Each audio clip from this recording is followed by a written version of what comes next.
এই রামিসা আক্তার যিনি মারা গেলেন তার জানাজা নামাজ আমি পড়াইছি মাশাআল্লাহ। এবং যতগুলি মানুষের আমি জানাজা নামাজ পড়াইছি এবং আমার কাছে এরকমের কষ্ট এরকম বেদনা আর কখনো আমার কাছে হয় নাই।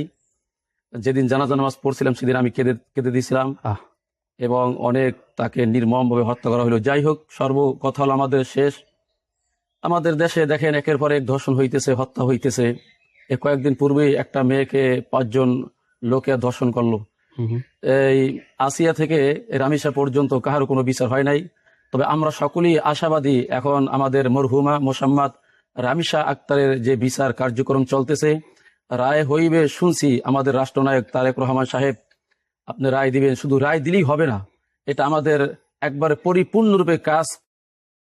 ভিউয়ার্স, আমি এখন ছোট বোন রামিসা আক্তারের বাড়িতে আছি। আপনারা সবাই জানেন আমাদের ছোট বোন রামিসার আজকে মামলার রায় হয়েছে এবং উপযুক্ত বিচার হয়েছে। আমি এখন তার বাড়িতে অবস্থান করছি। কি অনুভূতি তার বাড়ির বাসিন্দাদের কি অনুভূতি আমি সরাসরি জানবো। আসসালামু আলাইকুম।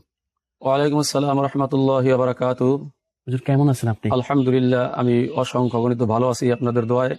আপনারা আসছেন আমাদের বাড়িতে, আপনাদের আমাদের অন্তর অন্তর স্থান থেকে আপনাদের স্বাগতম ও শুভেচ্ছা। হুম তো সর্বপ্রথম কথা হলো, সম্মানিত হাজিরিন, হুম। ভাইরা, আমার বন্ধুরা, আমি এই মধ্যম শিয়ালদি মোল্লাবাড়ি মসজিদের ইমাম ও খতিব। এই রামিসা আক্তার যিনি মারা গেলেন তার জানাজা নামাজ আমি পড়াইছি মাশাআল্লাহ। এবং যতগুলি মানুষের আমি জানাজা নামাজ পড়াইছি এবং আমার কাছে এরকমের কষ্ট এরকম বেদনা আর কখনো আমার কাছে হয় নাই। যেদিন জানাজা নামাজ পড়ছিলাম সেদিন আমি কেঁদে কেঁদে দিয়েছিলাম আহ এবং অনেক তাকে নির্মমভাবে হত্যা করা হলো। যাই হোক, কথা হলো আমাদের শেষ। আমাদের দেশে দেখেন একের পর এক ধর্ষণ হইতেছে, হত্যা হইতেছে। কয়েকদিন পূর্বেই একটা মেয়েকে 5 জন লোকে ধর্ষণ করলো। হুম হুম। এই আসিয়া থেকে রামিসা পর্যন্ত কাহারও কোনো বিচার হয় নাই। তবে আমরা সকলেই আশাবাদী, এখন আমাদের মরহুমা মোসাম্মদ রামিসা আক্তারের আমাদের রাষ্ট্রনায়ক তারেক রহমান সাহেব আপনার কাছে আকুল আবেদন, আমাদের এই গ্রামবাসী, এই মুন্সিগঞ্জ, সিরাজদি খান, মধ্যম শিয়ালদি, মোল্লাবাড়ি, এই পারিবারিক সকলের পক্ষ থেকে এবং এলাকাবাসী সকলের পক্ষ থেকে আমাদের আকুল আবেদন এটাই, আমরা সুষ্ঠু বিচার চাই এবং তার ফাঁসি চাই। এবং ফাঁসির যে রায় ঘোষণা করা হবে বা হয়েছে, কিন্তু এটা আমাদের এই বলেই আমাদের সমাপ্তি না। কিন্তু আমাদের কাজ কাম হলো তখন যাকে রায় দেওয়া হবে ফাঁসির রায়, কিন্তু এটা বাস্তবে আমাদের সামনে, সমস্ত মানুষের সামনে এটা, এই যে রায় ঘোষণা, ফাঁসির ঘোষণা, এটা করে আমাদের সামনে দেখাইতে হবে। তাহলে ইনশাল্লাহ আমাদের সকলেরই মনের যে আশা, আবেগ, আকুল আবেদন, আমরা অবশ্যই অন্তরে অন্তরে ইনশাল্লাহ শান্তি পাবো। আপনার কথা হচ্ছে যে রায়টা ঘোষণা হয়েছে, শুধু ঘোষণা হলে হবে না, এটা বাস্তবায়নও হতে এটা হবে। ইনশাল্লাহ, এটা হাদিসের, কোরআনের, শরীয়তের দিক দিয়ে আছে। মোমেন হলো ওই ব্যক্তি যে কাজ করবে এবং কাজের অনুসারে কাজ করে ফলাফল দেখাইবে, সেই হলো মোমেন। তাই এবং রায় ঘোষণা হয়েছে, এবং রায় ঘোষণা হলেই হবে না, এটা কাজ পরিপূর্ণরূপে তাকে ফাঁসি দিয়া সমস্ত মানুষদের সামনে এটা প্রকাশ করতে হবে। তাহলে অবশ্যই আমরা সবাই শান্তি পাবো ইনশাআল্লাহ। হুজুর, আমার একটা প্রশ্ন, হঠাৎ করে বিভিন্ন ঘটনা আমাদের মনকে কাঁদিয়ে দেয়, যেমন আসিয়া, জি, ময়না, রামিসা, এই যে ঘটনাগুলো ঘটছে, আমরা কি দিন দিন পশু হয়ে যাচ্ছি? না আমাদের কোরআনের আইন নেই, বা আমাদের ভিতরে কি ইসলামের মূল্যবোধ চলে গেছে? কেন এমন হচ্ছে? আচ্ছা দেখেন, আমাদের দেশে, বাংলাদেশের ভিতরে 92% মুসলমান, কিন্তু আমাদের দেশে মানুষে মুখে মুখে বলে শরিয়া, কিন্তু যখন তারা রাষ্ট্রের দিকে যখন ফায়দা লুটিয়ে নেয়, তখন তারা এই শরিয়তকে তারা হাসিল করে না, শরিয়ত ভাবে তারা আইন চায় না। কিন্তু আমাদের দেশে 92% মুসলমান, যদি ওই রকম ভাবে আমাদের আইন থাকতো, বিধান থাকতো, মানতো, তাহলে অবশ্যই আমরা আজকে নরপশু হইতাম না। দিন দিন আমরা ইসলামের দিকেই ধাবিত হইতাম। কিন্তু আমাদের সামনে বিচার না, যদি একটা বিচার, এই যে সোহেল রানাকে যদি বিচার করাইয়া দেখাই দিত, তাহলে অবশ্যই মানুষ কখনো এই খারাপ কাজের দিকে অগ্রসর হইতো না। সবাই ভয় পাইতো যে না, এরকম করে আমরা এই খারাপ কাজে আমরা অগ্রসর হব না। আমি আর একটা কথা বলবো, রায় তো হয়ে গেছে, শাস্তি হবে, কিন্তু যখন এই যে ওর প্রত্যেক বাড়ি, ওর বাবা মা এই বাড়িতে আসবে, অবশ্যই আসবে, যেহেতু প্রত্যেক বাড়ি, যখন এই পিছনে এই কবরের দিকে চোখ পড়বে, এই ছবির দিকে চোখ পড়বে, তারা কি তাদেরকে সান্ত্বনা দিতে পারবে? আপনি মনে করেন সারা জীবনের জন্য তাদের মুখ থেকে হাসি চলে গেল না? আপনি কি মনে করেন? অবশ্যই দেখেন, যে মানুষের যার বাচ্চা আছে, যার সন্তান আছে, সে বোঝে সন্তানের কত মায়া, মমতা, মোহাব্বত। কিন্তু একটা সন্তান লালন পালন করতে যে কত কষ্ট এবং কত মায়া মমতা, কিন্তু যেই সন্তান যে চলিয়ে গেছে, এই জন্যই আমাদের কেতাবের ভাষায় আমরা ছন্দের মাধ্যমে বলি যে হইয়া ছেলে মরিয়া গেলে না ডাকিলে মা, মায়ের মনে চিরকাল যে রয়ে যায় ওই ঘা। হইয়া ছেলে হইয়া মেয়ে মরিয়া গেলে না ডাকিলে বাপ, বাপের মনে চিরকাল যে রয়ে যায় ওই তাপ। কিন্তু ওই যেই মেয়েটা মারা গেল, ও ঈদের সময় বাড়িতে আসতো, কোনো অনুষ্ঠান হইলে তিনি বেড়াইতে আসতেন, আমরা দেখতাম তিনি খেলাধুলা করতেন। এখানেই করতেন, এই হ্যাঁ, জায়গাতেই এই করতেন। আমাদের মসজিদের সামনে এই এই স্থানে তিনি খেলাধুলা করতেন। খুব মেধাবী, খুব সুন্দর ভদ্র একটা মেয়ে ছিলেন। কিন্তু মায়ের মন, বাপের মন, যেই মেয়েটা বিদেয় হয়ে গেল, কবর দেখে তাদের চক্ষু দিয়ে এখন পর্যন্ত পানি বের হয়, হাউমাউ করে কাঁদে। কিন্তু দিনের জন্য যতদিন পর্যন্ত তারা জীবিত থাকবে, ততদিন পর্যন্ত তারা এই কষ্টটা এবং এই রকমের দুঃখ তারা ভুলতে পারবে না। তাদের শুধু মনে মনে শুধু কান্নাই বের হবে। হুজুর, আপনার তো ছেলে মেয়ে আছে, জি, এই যে দেখেন দেশের ভিতরে এই ঘটনাগুলো ঘটছে, নিজের কাছে একটা টেনশন হয় না যে আরো অন্যান্য মানুষ, যেমন আমি নিউজে দেখলাম এক বাবা তার মেয়ের জীবন রক্ষার জন্য রাইফেল বা অস্ত্র রেয়া চাচ্ছে জি, সরকারের কাছে, জি, মানুষ যে আসলে ভয়ে আছে এখন, জি। এগুলো কেন হচ্ছে, এরকম কেন হচ্ছে আসলে? আচ্ছা দেখেন, আইন শৃঙ্খলা বা এই যে দর্শনটা বেড়ে গেছে, অনেক বেড়ে গেছে, মানে প্রতিদিন একটা না একটা ঘটছেই। দেখেন আমাদের দেশের যারা বুদ্ধিজীবী আছেন, যারা বিচারক আছেন, তারা সমাজে কোনো বিচার হইলে তারা ওই সময় প্রথম বলে আমাদের মাদক দূর করতে হবে, হুম হুম। এই মাদক বাবা ইয়াবা ইত্যাদি এইটা দূর করতে হবে। কিন্তু তারাও জানে, কিন্তু মানুষের এই ইয়াবা এই বিভিন্ন নেশা থেকেই তাদের সেন্সটাকে পরিবর্তন হয়ে যায়। আর একটা কথা হলো, আমাদেরও মেয়ে ছেলে আছে, মাদ্রাসা যায়, স্কুল কলেজে যায়, কিন্তু আমাদের সন্তানগুলি যখন আমাদের রুম থেকে, ঘর থেকে বের হয়, তখন আমরা সবাই ঘরে আসার আগ মুহূর্ত পর্যন্ত আমরা টেনশনে থাকি যে আমার বাচ্চারা কোথায় গেল, কি হইল। কিন্তু এখন দেখেন, আপনি যে বললেন যে দিন দিন এই রকমের অপকর্ম বের হইতেই আছে, বাড়তেই আছে, কিন্তু এটা একমাত্র আমাদের দেশে এরকমের বিচার নাই। ওই রকমের যদি আপনার সন্তানকে যদি আমি রাস্তায় যদি অপকর্ম কাজ করে, আমি যদি শাসন করি, বিচার করি, তাহলে অবশ্যই আপনি বলবেন যে তারটা খায় নাকি, সে আমার সন্তানের বিচার করার তার অধিকারটা কি। হুম হুম। এই রকমের বলতে বলতে প্রত্যেকটা সন্তান, ওই মা বাবা সন্তানকে ছোটবেলা থেকে এরকম শাসন না করতে করতে তারা অতিরিক্ত সীমালঙ্ঘন হয়ে যায়। তখন ওই সন্তান দেখা যায় এক সময় বাপ মার সঙ্গে উচ্ছৃঙ্খলা সৃষ্টি করে। তখন এইরকম করে রাস্তাঘাটে যে আমার বাপ মা আমাকে কোনো কিছু বলে না, কেউ আমাকে শাসন করতে পারে না, তখনই ওই তারা কি করে, দর্শন করে, মারামারি করে, হত্যা করে, লুটপাট ইত্যাদি বিভিন্ন তারা অপকর্মের কাজের দিকে তারা ধাবিত হয়। হুজুর, আমি আর একটা রেফারেন্স যুক্ত করব। আমাদের এই যে রামিসা ছোট বোন চলে গেল নির্মমভাবে, তাকে দর্শন করে খুন করা হয়। এর আগেও তো দেশকে নাড়িয়ে দেওয়ার ঘটনা আছে, যেমন আসিয়া, আসিয়া। এখনো কিন্তু রায় কার্যকর হয়নি। জি, এখন এই যে রায়গুলো দীর্ঘসূত্রতা, আমরা আইনের প্রতি শ্রদ্ধাশীল, আমরা সবকিছু মেনে নিচ্ছি, সবই ঠিক আছে, বাট একটা যদি দৃষ্টান্তমূলক শাস্তি শুধু ঘোষণা না কার্যকর হতো, তাহলে হয়তো বা অপরাধী ভয় পেত। ভয়টা আস্তে আস্তে উঠে যাচ্ছে, এর জন্য কি এগুলো ঘটছে আপনি মনে করেন? আচ্ছা, অবশ্যই আপনি যে কথাটা বলছেন আপনাকে ধন্যবাদ।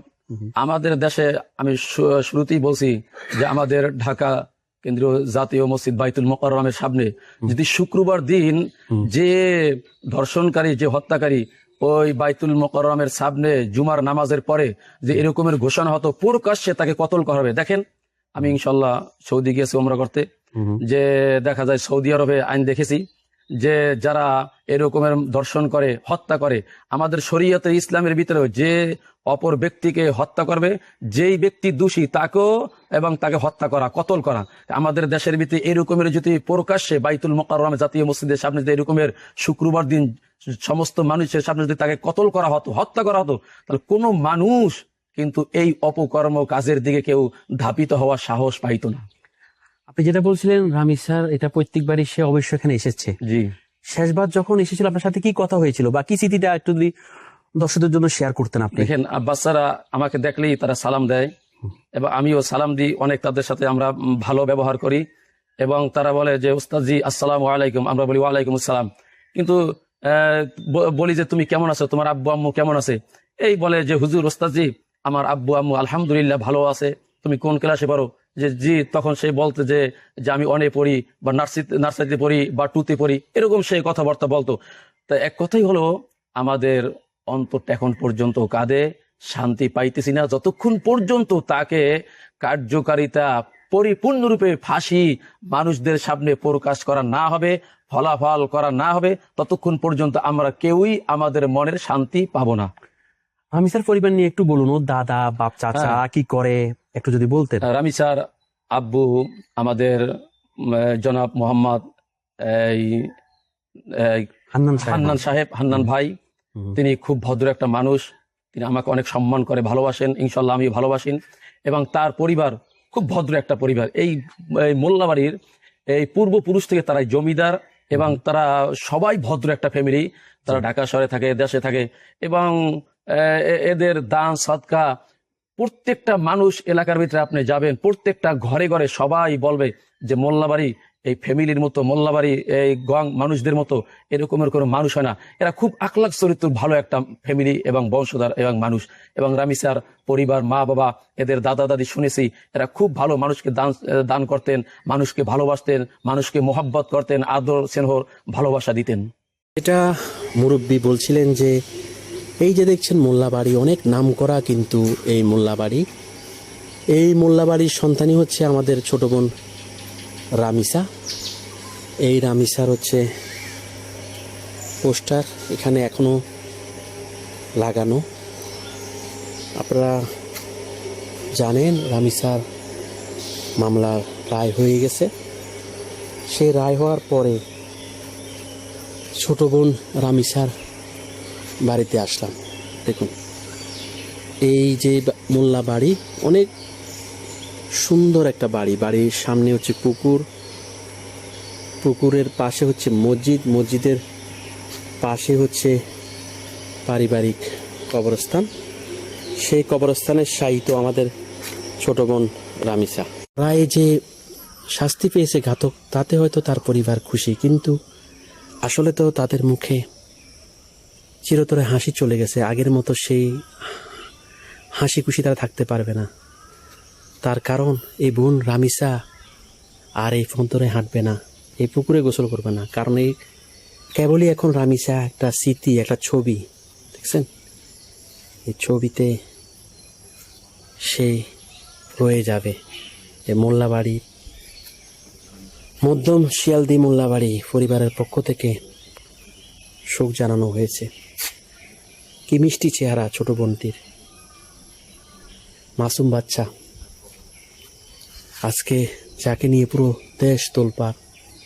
শাস্তি হয়তো হয়েছে, কিন্তু আমরা কিভাবে এই ধরনের জঘন্য ঘটনা ভবিষ্যতে যাতে আর কোনো রামিসা এরকম পরিস্থিতির শিকার হতে না হয়, তার পরিবারকে এরকম পরিস্থিতির শিকার হতে না হয়, সেটার দিকে আমাদের অবশ্যই দৃষ্টি রাখতে হবে।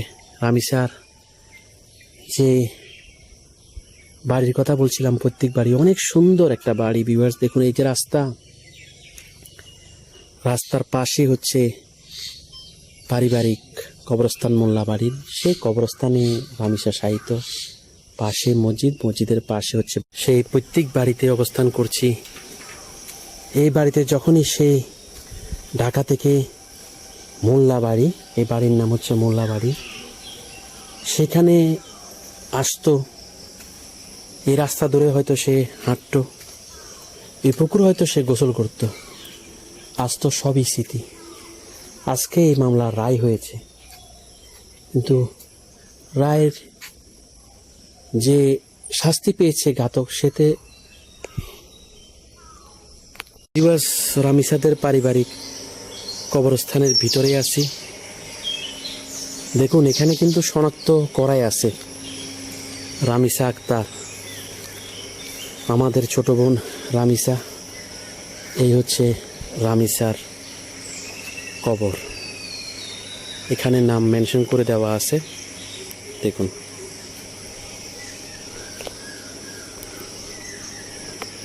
দেখুন ভিউয়ার্স, আমি যদি একটু জুম করে আপনার সাথে শেয়ার করি, রামিসা আক্তার, পিতা আব্দুল হান্নান মোল্লা, মাতা ফারবিন আক্তার। দেখুন জন্ম 17/11/2018 ইংরেজি, মৃত্যু 19/5/2026। কি নির্মম তার জীবনটা শুরু হওয়ার আগে ঘাতকে শেষ করে দিল বিভাগ।